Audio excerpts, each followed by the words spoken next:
उमा द्वारा शंभु के नेत्र मूंद लिए जाने पर अंधकार में शंभु के पसीने से अंधकासुर की उत्पत्ति।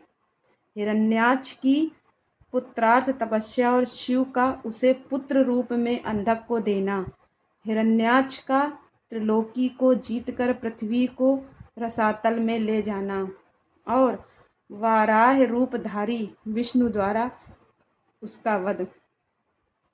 सनंद कुमार जी कहते हैं, व्यास जी, अब जिस प्रकार अंधकासुर ने परमात्मा शंभु के गणाध्यक्ष पद को प्राप्त किया था, महेश्वर के उस मंगलमय चरित को श्रवण करो।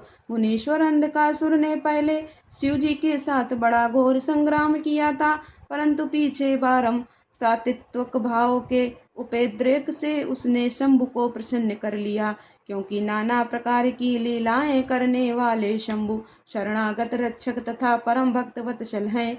उनका महात्म्य परम अद्भुत है।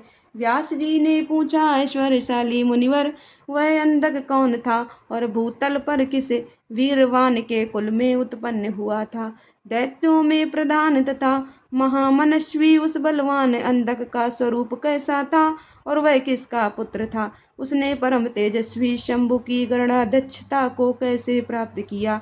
यदि अंधक गणेश्वर हो गया तब तो वह परम धन्यवाद का प्राप्त है। सनंद कुमार जी ने कहा, मुने, पूर्व काल की बात है, एक समय भक्तों पर कृपा करने वाले तथा देवताओं के चक्रवर्ती सम्राट भगवान शंकर को विहार करने की इच्छा हुई। तब वे पार्वती और गणों को साथ ले अपने निवास भूत कैलाश पर्वत से चलकर काशीपुरी में आए। वहां उन्होंने उस पुरी को अपनी राजधानी बनाया और भैरव नामक वीर को उसका रक्षक नियुक्त किया। फिर पार्वती जी के साथ रहते हुए वे भक्तजनों को सुख देने वाली अनेक प्रकार की लीलाएं करने लगे।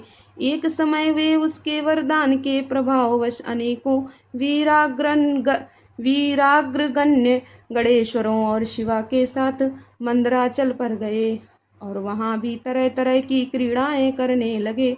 एक दिन जब प्रचंड पराक्रमी कपर्दी शिव मंदराचल की पूर्व दिशा में बैठे थे, उसी समय गिरिजा ने नम्र क्रीड़ावश उनके नेत्र बंद कर दिए। इस प्रकार जब पार्वती ने मूंगे, सुवर्ण और कमल की प्रभा वाले अपने कर कमलों से हर के नेत्र बंद कर दिए, तब उनके नेत्रों के मुंद जाने के कारण वहां क्षण भर में ही घोर अंधकार फैल गया। पार्वती के हाथों का महेश्वर के शरीर से स्पर्श होने के कारण शंभु के ललाट में स्थित अग्नि से संतप्त होकर मदजल प्रकट हो गया और जल की बहुत सी बूंदें टपक पड़ी। तदनंतर उन बूंदों ने एक गर्भ का रूप धारण कर लिया। उससे एक ऐसा जीव प्रकट हुआ जिसका मुख विकराल था। वह अत्यंत भयंकर, क्रोधी, कृतघ्न, अंधा, कुरूप, जटाधारी, काले रंग का, मनुष्य से भिन्न, बेडौले और सुंदर बालों वाला था। उसके कंठ से घोर घर घर शब्द निकल रहा था। वह कभी गाता, कभी हंसता और कभी रोने लगता था तथा जबड़ों को चाटते हुए नाच रहा था। उसे अद्भुत दृश्य वाले जीव के प्रकट होने पर शिव जी मुस्कुराकर पार्वती जी से बोले, श्री महेश्वर ने कहा, प्रिय, मेरे नेत्रों को मूंद कर तुमने ही तो यह कर्म किया है, फिर तुम उससे भय क्यों कर रही हो?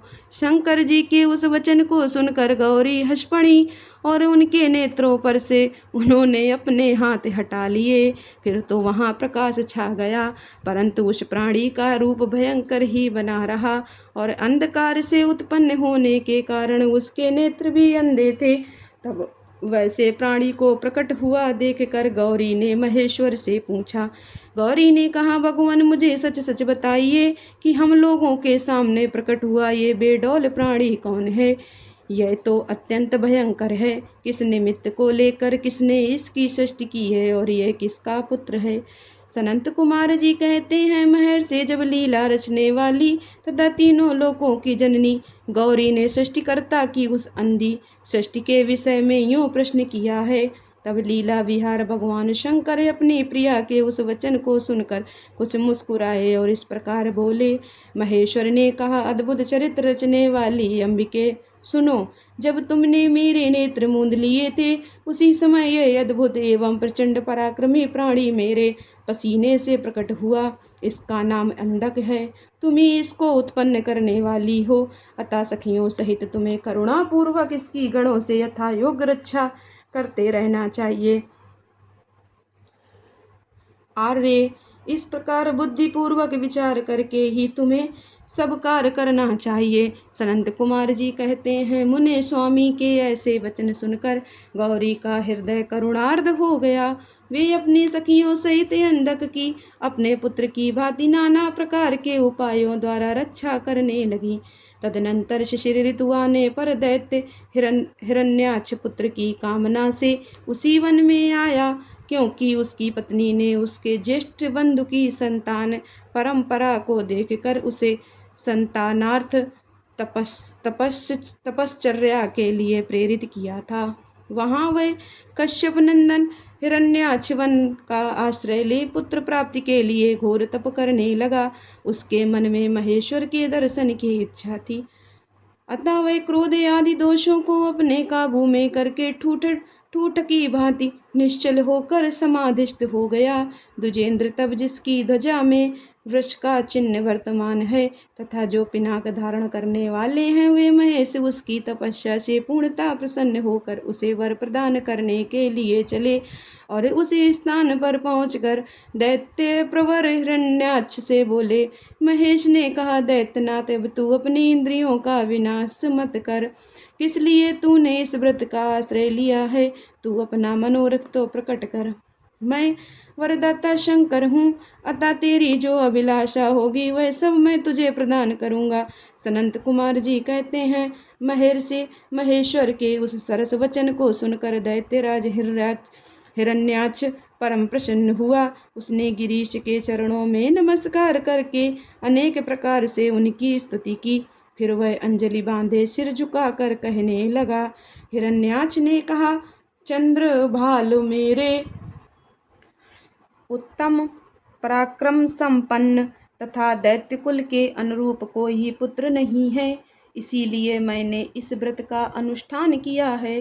देवेश, मुझे परम बलशाली पुत्र दीजिए। सनंत कुमार जी कहते हैं, मुने दैत्यराज के उस वचन को सुनकर कृपालु शंकर प्रसन्न हो गए और उससे बोले, दैत्याधिप, तेरे भाग्य में तेरे वीर से उत्पन्न होने वाला पुत्र तो नहीं लिखा है, किंतु मैं तुझे एक पुत्र देता हूँ। मेरा एक पुत्र है जिसका नाम है अंधक। वह तेरे ही समान पराक्रमी और अजय है। तू संपूर्ण दुखों को त्याग कर उसी को पुत्र रूप से वर्ण कर ले और इस प्रकार पुत्र प्राप्त कर ले। सनंत कुमार जी कहते हैं, महर्षि, उससे यूं कहकर गौरी के साथ विराजमान उन महात्मा भूतनाथ त्रिपुरारी शंकर ने प्रसन्न होकर हिरण्याक्ष को वह पुत्र दे दिया। इस प्रकार शिव जी से पुत्र प्राप्त करके महामनस्वी दैत्य परम प्रसन्न हुआ। उसने अनेकों स्त्रोतों द्वारा रुद्र की पूजा करके प्रदक्षिणा की और फिर वह अपने राज्य को चला गया। गिरीश से पुत्र प्राप्त कर लेने के बाद वह प्रचंड पराक्रमी दैत्य संपूर्ण देवताओं को जीत कर इस पृथ्वी को अपने देश सरातल में उठा ले गया। तब देवताओं मुनियों और सिद्धों ने अनंत पराक्रमी विष्णु की आराधना की। फिर तो भगवान विष्णु सर्वात्मक यज्ञमय विकराल वाराह शरीर धारण कर थुथुन के अनेकों प्रहारों से पृथ्वी को विदीर्ण करके पाताल लोक में जा घुसे। वहाँ उन्होंने कभी न टूटने वाले अपनी अगली दाढ़ों से तथा थुथुन से सैकड़ों दैत्यों का कचूमर निकालकर अपने वज्र सदृश कठोर पाद प्रहारों से निशाचरों की सेना को मत डाला। तत्पश्चात अद्भुत एवं प्रचंड तेजस्वी विष्णु ने करोड़ों सूर्यों के समान प्रकाशमान वाले सुदर्शन चक्र से हिरण्याक्ष के प्रज्वलित सिर को काट लिया और दुष्ट दैत्यों को जलाकर भस्म कर दिया। यह देख कर देवराज इंद्र को बड़ी प्रसन्नता हुई। उन्होंने रसी असुर राज्य पर अंधक को अभिषिक्त कर दिया। फिर महात्मा इन महात्मा इंद्र विष्णु को अपनी दाढ़ों द्वारा पाताल लोक से पृथ्वी को लाते हुए देखकर परम प्रसन्न हुए और अपने स्थान पर आकर पूर्ववत स्वर्ग और भूतल की रक्षा करने लगे। इधर वाराह रूप धारण करके उत्तम कार्य करने वाले उग्र रूपधारी श्री हरि प्रसन्नचित हुए। समस्त देवों मुनियों और पद्योनि ब्रह्मा द्वारा प्रशंसित होकर अपने लोक को चले गए। इस प्रकार वाराह रूपधारी विष्णु